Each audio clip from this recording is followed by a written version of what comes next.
Welcome to my podcast, Words of Wisdom and Guidance. Here we talk about change and healing.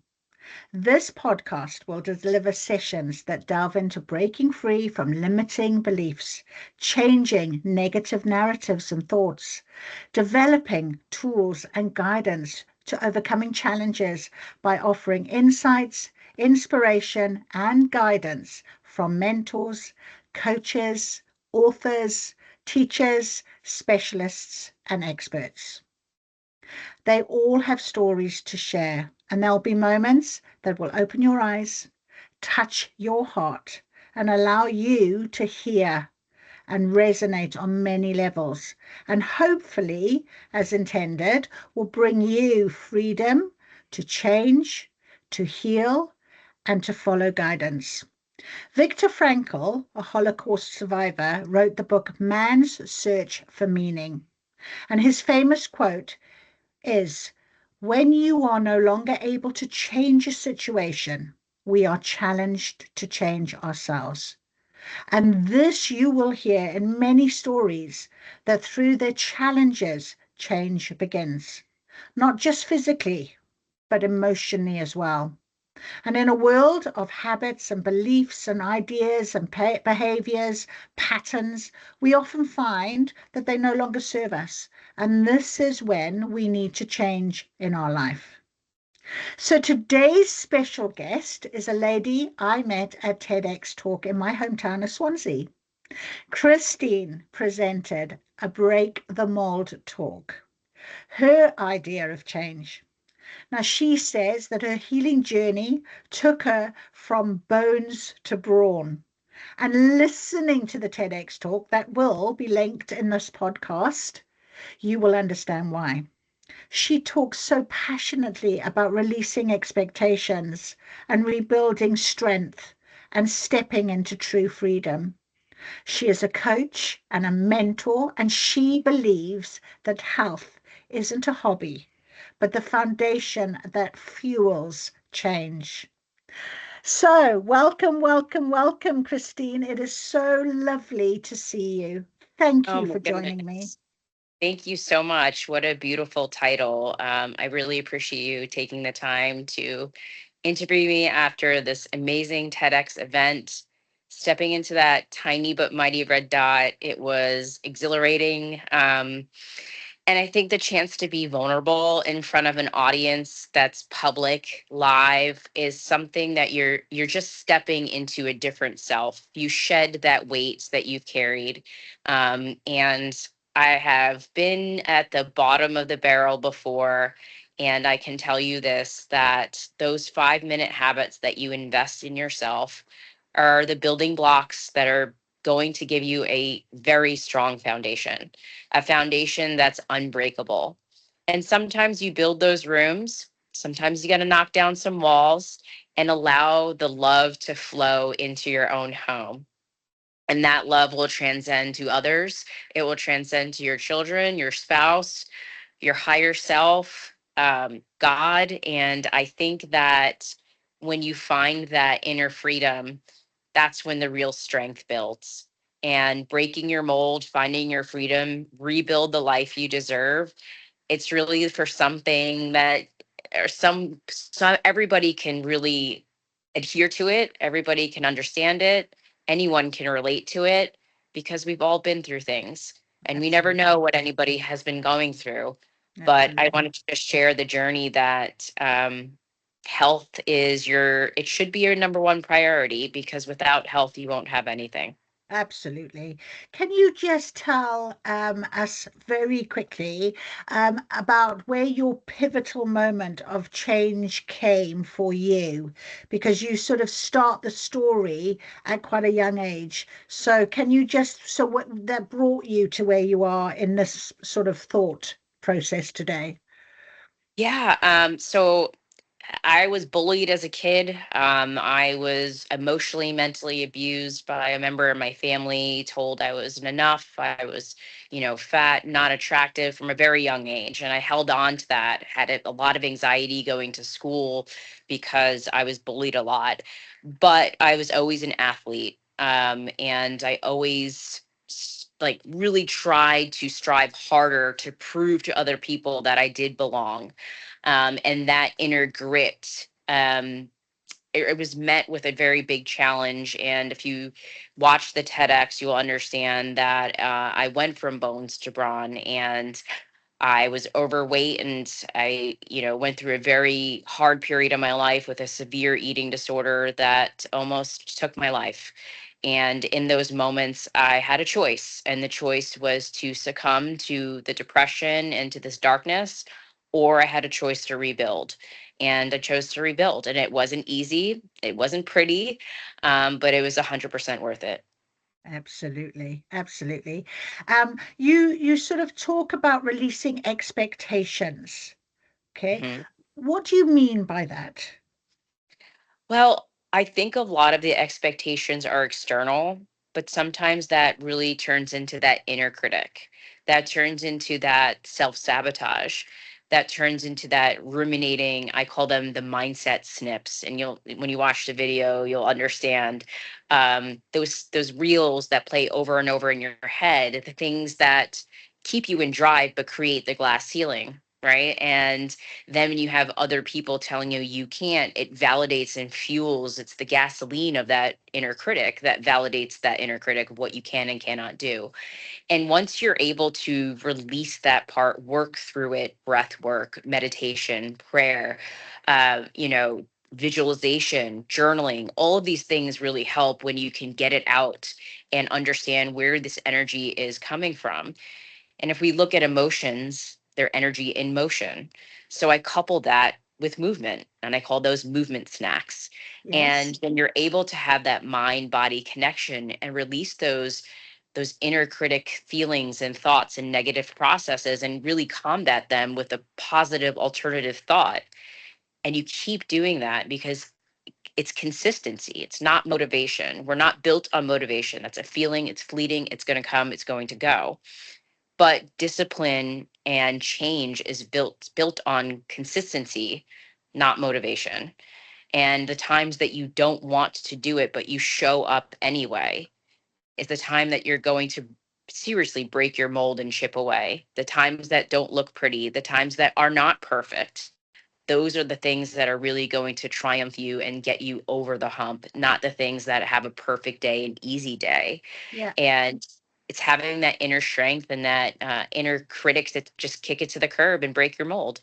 that is lovely. Absolutely. Because I think you do sort of say, people say, I don't have time. Oh And I yeah, think, the yeah, biggest lie we tell ourselves. exactly. Yeah, yeah. Mhm. There's always going to be time, but I think you've got to understand the value of time and what it's Mhm. bringing for you, isn't it? And if you're in that way of, I don't care about myself enough, well, then it's going to be meaningless to do anything. It's not going to mean anything. What do you think? And I think you can tell yourself you don't care, but then you also have these actions.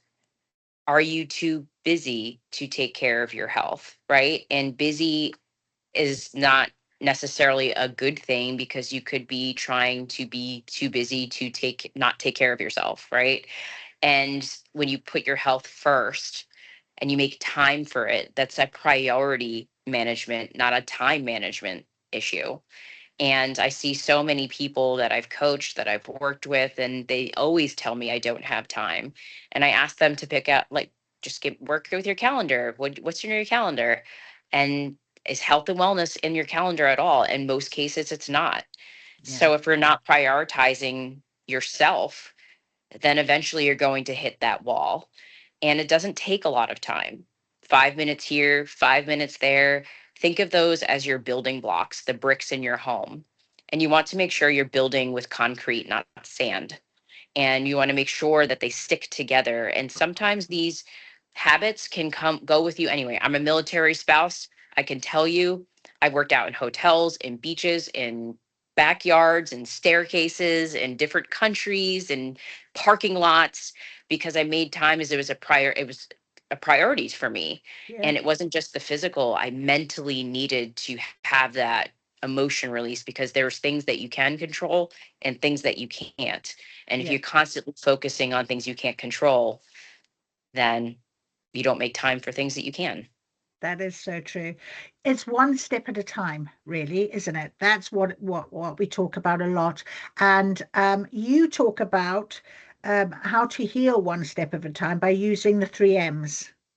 Yes, movement, mindset, and magic. Yes, love that. And so give us a little bit more about this methodology that you have lived by, this credo that you have.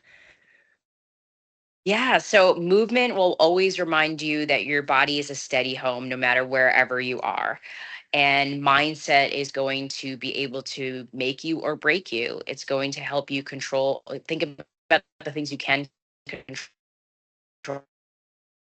So action, it's a thing that makes you do it. You can write it down, you can tell somebody you're going to do it, but that's not creating the action. There's steps to creating action, but actually doing it and track that progress.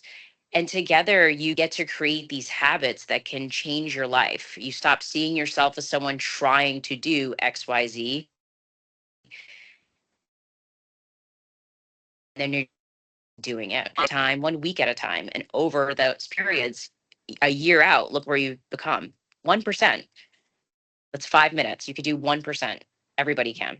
Yeah, yeah, absolutely. So these mindset snippets you talk about and the movement Movement snacks, snack. I Yes. love that. I just thought that was just amazing ways in which and also almost making everything like kind of bite size, really, isn't it? Because that's the Who doesn't thing. love a snack? Yeah. It's keeping it bite size. And I talk to a lot of people that are high performers and they love a number, they love reaching a goal, they love the performance, they love to take 50 steps and to save one, right? But if we look at it and take it one step at a time, we're going to build a solid foundation instead of trying to skip through it. You can't go from A to Z and expect not to skip any steps, right? And 100%. movement snack could be, chair squats in between a meeting. It could be calf raises while you brew your coffee. It could be stretches with your children. Everything counts. And then you add on from there. So you don't want to stay at the same status quo. After you've done that, can you add 5 more minutes? Can you take 30 minutes? Can you walk after a meal, which is the best power habit is walking? And you take these movement snacks and you end up creating this whole different side of yourself, the side that you didn't think that you can do. You start doing it and you start seeing yourself as somebody else and you change your identity because your mind changes with your body. Absolutely. I think, being out walking as well is such a wonderful habit. Yes. In nature, the Hmm. idea of grounding yourself, being in nature, that physical, emotional, and mental um, support you get by breathing and using breath work. You Hmm. talk about that as well, I think, and when you were talking about, breathing and meditating. You don't have to lie on a bed to meditate. You can go and stand in a forest and meditate. Do you agree? I agree. I love it. That's one of my favorite places to be is getting lost in a forest Me and too. seeing, walking through the trees and just seeing a bit of that sunlight come by and you see these iridescent sun rays and you hear the leaves crinkle. And that's one of the great things. I do this with my children. I call it the five senses walk. And we'll do it after a meal because that really helps with your blood sugar and helps with digestion as well. And we will pick out five things we didn't normally see. We'll pick out four things that we can hear, three things that we can touch, two things that we can smell, and maybe if it's after dinner, something we can taste. And Lovely. that really brings those senses into being human, but you connect with your body. And that actually reduces cortisol. And when you do it at night, it'll help you sleep better as well. So just, I call these things power habits because you get to do one habit with multiple benefits. That's amazing. Talk to me about magic. Magic. Your So third M. yeah, that is the consistency. That is, I made a joke about, everybody wants to have magic. You go to Amazon Prime, you type in fit, well rested, perfectly balanced human, you click buy, and then a week later, boom, all of your dreams come true. Magic. And we wish that it was that simple, but the magic takes time. And I think we live in a world where time is so valuable, and it is. It's one of the highest currencies you own.